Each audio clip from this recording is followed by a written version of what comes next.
Fox Focus. A few minutes for a closer look. Welcome to Fox Focus. In a couple of days, on March 20th, it is World Oral Health Day, and the theme this year is Smile for Life. So we brought in an expert on keeping your smile healthy for life. This is Dr. Gene Shoemaker. He is a dentist in Waukesha, as well as the former president of the Wisconsin Dental Association. Dr. Shoemaker, thank you for being here. Thanks, nice to be here.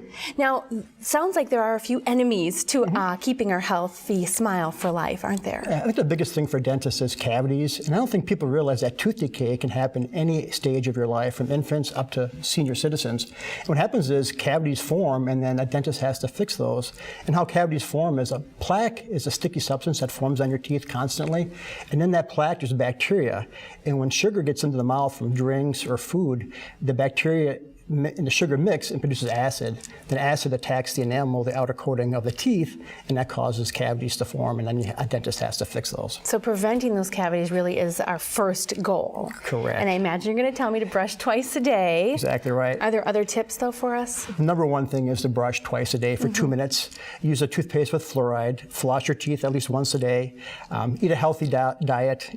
Limit your sugar, limit your snacking in between meals. And you want to see your dentist twice a year and have he or she check your teeth, because as a dentist, we can find problems when they're small and correct those problems before they become big. A lot of times patients come in when they have a problem, and we can fix that problem a lot easier if they would have came in earlier.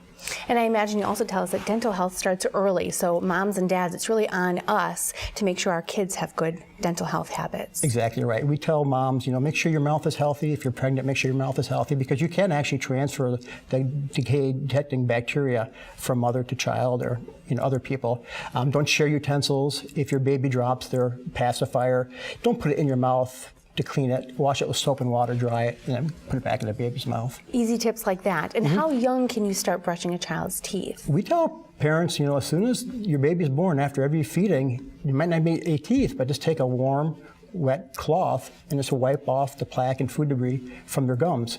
Then, of course, as the teeth comes in, you can actually use a baby toothbrush, a little bit of toothpaste, and brush those teeth. And as soon as 2 teeth begin to touch, you can actually take some dental floss and clean in between, because cavities can form in between teeth also. And setting up those lifelong habits, too, at that young age. Correct. Now, we typically associate tooth decay cavities with children or even teenagers. We don't often think about those problems later in life, but they can be. Correct. A lot of our cavities we see in adolescents and children, but you're right, though, with senior citizens and adults, anybody over 50, a lot of times they'll get cavities also. What happens is a normal aging process, the gum pulls down a little bit, so you get some root exposure, and the root surface is not as strong as the outer enamel coating, so cavities can start there more quickly and progress more aggressively. So we always tell patients, come in, make sure that your gum line areas are well.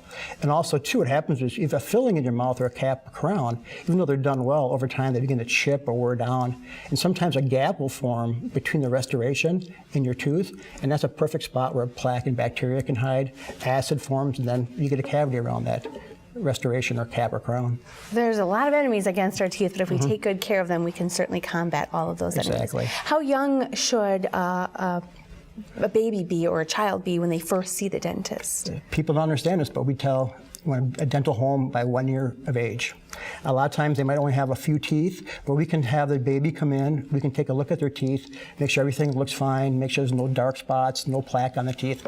It's more of an education process for mom and dad to reinforce the healthy habits and to reinforce that they can brush their child's teeth at that point. And because the key is, if you start off early on, to be lifelong healthy patients throughout their life. Excellent advice. Thank you, Dr. Shoemaker. You can find a dentist at wda.org or check out mouthhealthy.org. Thanks for watching Fox Focus. Interested in appearing on Fox Focus? Email us at foxfocus@fox6now.com.